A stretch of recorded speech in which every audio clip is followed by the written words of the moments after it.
कहा जाता है कि गुरु के अलावा किसी को भी दया करने का अधिकार नहीं है।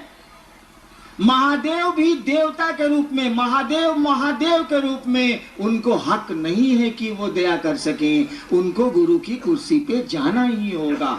और कुर्सी पे जाना क्या है? कुछ नहीं है ये। अभी आप घर लौट के जाइएगा, आपकी पत्नी कहेंगी देखो आ गई मुंह झौसा गई शिव चर्चा में काम धाम छोड़ के। तब तक बेटी कहेगी पापा कुछ खा लीजिए, बड़ी दूर से आ रहे हैं आप। तब तक बाबूजी कहेंगे इस ससुरा का खाई, लेटरिन में पानी रखो तो हमको लेटरिन जाना है। आप बताइए तो जरा, पत्नी को जिस भाव से उत्तर देंगे पिता को उस तरह दे सकते हैं क्या? नहीं दे सकते आप। पिता जैसे बोलेगा आपके भीतर का पुत्र बोलेगा, पत्नी जैसे बोलेगी आपके भीतर का पति बोलेगा, बेटी जैसे बोलेगी तत्क्षण आपके भीतर का पिता बोलेगा। कुर्सियां बदली है, देखिए कितनी आसानी से भाव संप्रेषित हुआ है और कुर्सी बदली, पिता पुत्र हुआ, पिता पति हुआ। देखिए कैसे बदलता है ये। ठीक उसी तरह से जब शिव को कहेंगे आपकी हे महादेव हम पर दया करिए, वह शिव तो दया का अथाह सागर है, गुरु है। वो दया का मानी होता है कि गुरु पर धारित करते हैं, वो दया वहां से चलेगी। मांगने वाले को मांगना आना चाहिए। आप कहेंगे नहीं शिव, हे शिव मुझको त्रैलोक की शक्ति दें, वो ईश्वर हैं, महादेव हैं, दानी के रूप में वो सब कुछ दे सकते हैं, देते हैं। देखिए कैसी कुर्सी बदलती है। मैं तो नहीं जानता उनके परिवार के बारे में, मान लीजिए आप ही से सुना है। उसी समय अगर भगवती कहें क्या हरिनारायण से गप कर रहे हैं, चलिए बाहर बहुत देवता आपका इंतजार कर रहे हैं। महादेव जिस तरह से मुझसे बातें करेंगे भगवती से तो नहीं करेंगे। एक बार मैं महादेव कहानी है, हमारे टीवी में करिया फोटो आवता रुआ में नीमो ना होता तो हम क्या करें। हमारे टीवी एक बार मैं महादेव से बात कर रहा था, उसी समय भगवती आई कि चलिए जरा बहुत जरूरी काम है। मैं चुपचाप मुंह ठिसवाए रह गया, महादेव चले गए। अब देखिए आपका हमारा भाव कैसे बदलता है। जैसा भाव देंगे वैसा आवेगा। एक बात जान लीजिए, जिस तरह से ईश्वर कण कण में बसता है, सीधा विज्ञान है कि कण कण उसी की इच्छा से सृष्ट है, तो बसेगा नहीं, उसी की इच्छा से सृष्ट है। उसी के भीतर शक्ति चलती है और सृष्ट होता है जगत। उसी के भीतर से वो क्षरण होता है शक्ति का।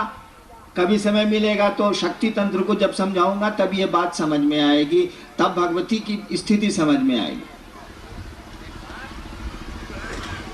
जिस तरह से ईश्वर कण कण में बसता है, इस बात को जान लीजिए। उस ईश्वर का दया भाव भी, उस ईश्वर का गुरु भाव भी हमारे आपके रोम रोम में बसता है।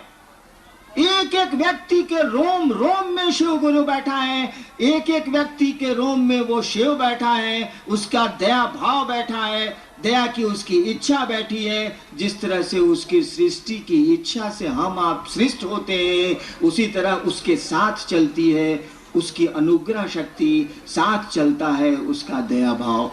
शिव को कहीं ढूंढने की जरूरत नहीं है, उस गुरु को ढूंढने की जरूरत नहीं है। वह गुरु तो हमारे आपके रोम रोम में बसता है। केवल जरूरत है अपने शिष्य भाव को अंकुरित कर लेने की, पनपा लेने की, पैदा कर लेने की। वो तो कण कण में बसता है, गुरु भी बसता है, ईश्वर भी बसता है। मतलब ये है कि आप हम चाहते क्या है, प्रयोजन हमारा आपका क्या है।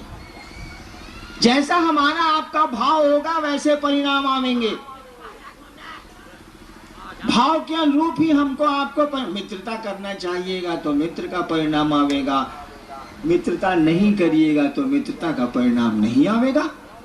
आगे गुरु तत्व में विभेद जाने की जिज्ञासा की है, वहीं तंत्र में शिव गुरु की क्या अवधारणा है इसे जानना चाहा है देवा प्रसाद सिंह बेगूसराय ने।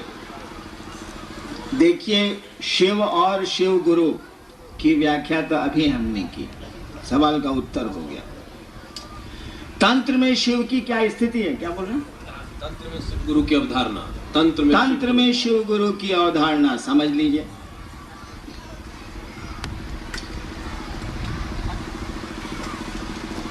तंत्र शब्द का अर्थ क्या होता है? देखिए, आपने शिव को गुरु माना है, नहीं भी माना है तो हम आप आदमी हैं। अपनी बुद्धि का हमको आपको प्रयोग करना चाहिए। कपड़ा कीने जाइले हमनी का तो कहिले कि 2 रुपया घटावा हो। 5 रुपये 50 रुपये के सौदे में तो हम लोग सौदेबाजी करते हैं, और जहां ईश्वर की बात है, गुरु की बात है, थोड़ा भी ध्यान नहीं देते। पूजा की बात है, हम तो विचारते ही नहीं कि शिवलिंग पर जल चढ़ाएंगे तो होगा क्या। हम तो विचारते ही नहीं कि नमः शिवाय का जप करते हैं तो क्या होना, नहीं विचारते हैं हम लोग। बाबूजी कहले बारे तो नमः शिवाय, ओम नमः शिवाय के जप करतनी, लोग हमरा के बतौले बात तो करतनी। इसको उलट के बोलूंगा तो खराब लग जाए। जो जो कहेगा सो करिएगा हम, कि अपनी बुद्धि का हम लोग प्रयोग करते हैं, नहीं विचारते हम लोग। क्यों नहीं विचारते? इसका महत्व नहीं समझते। कपड़े का महत्व समझते हैं, पैसे का महत्व समझते हैं, लेकिन पूजा पाठ का कोई महत्व नहीं समझते।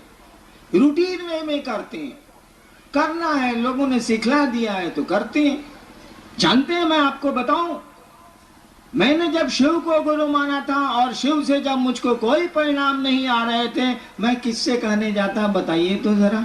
कोई तो नहीं था। मेरे मन ने यही आरा गांगी श्मशान में 1974 में ये तय किया था कि गुरु भगवान होते हैं तो भगवान गुरु काहे नहीं है। मैं भगवान शिव को समझता था, मैंने शिव को गुरु मान लिया। मैं तो नहीं जानता था कि महादेव गुरु होते हैं, मुझको नहीं पता था, न किताबों में पढ़ा था न किसी से सुना था। मैं किससे पूछने जाता? कौन मेरी बात सुनता? कोई तो नहीं था। मेरे मन का फितूर था, मेरे मन की कल्पना थी, या शिव की दया होगी, नहीं कह सकता क्या स्थिति है।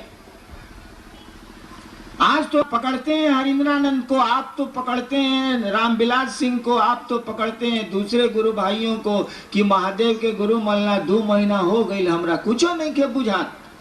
बताई तो हम केकरा के पकड़ती? 1974 75 से लेके 82 तक शिव को गुरु मानने के 8 वर्षों तक।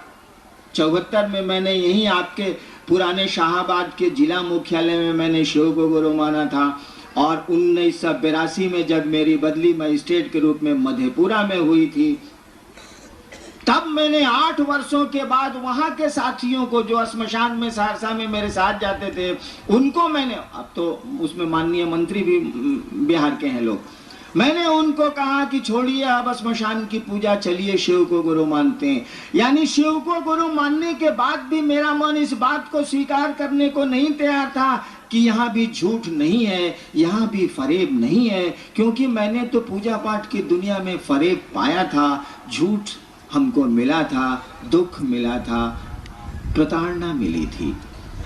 तो जो हमको मिलेगा वही ना आपको देंगे भाई साहब, जो मेरे पास रहेगा वही ना देंगे आपको। हम कहां से लाएंगे दूसरी चीजें?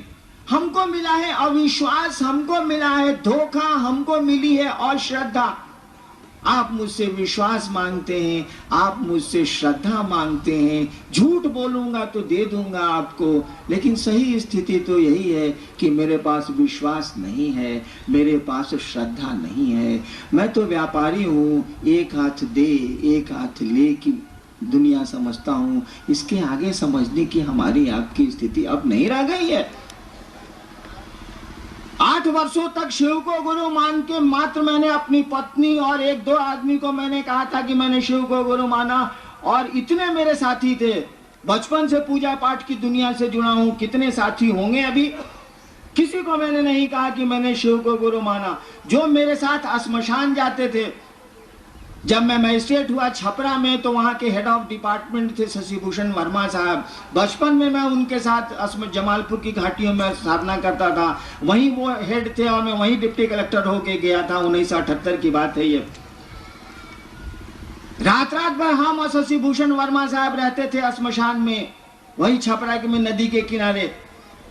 कभी उनको मैंने नहीं कहा कि मैंने शिव को गुरु माना, इसीलिए कि मुझको लगता था कि यहां भी फरेब है, यहां भी झूठ है। मेरे पास था फरेब, मेरे पास था झूठ, मैं कहां से लाता विश्वास? गुरु के पास जाने के लिए विश्वास की जरूरत नहीं है।